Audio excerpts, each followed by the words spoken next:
It's kind of crazy how when people look amongst black people, and typically Americans, it seems like, let's say something is happening in Africa, like the Rwandan genocide. And at the time when that was going on, of course, everybody in the United States was trying to censor gangster rap. And the thing is, when I was looking, I'm like, bro, what type of come on, what culture is this? But then I figured out they don't just make gangster rap just because to be gangster rap. And the lyrics, like for example, I think there was one song, I forgot what it was called. I think it was called what was it called? It was on the Chronic. It was like Dr. Dre. It was Dr. Dre the Chronic.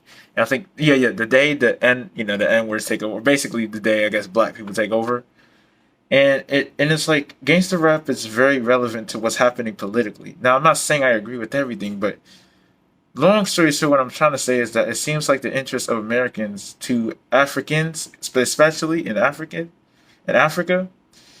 it seems to not be a priority to them at all. And I understand, sometimes it feels like sometimes you feel like you can't help some parts or some people or some place if they don't want to help themselves. But it was like I'm just looking back in the '90s, they really, really was so ignorant. Like Americans was so ignorant.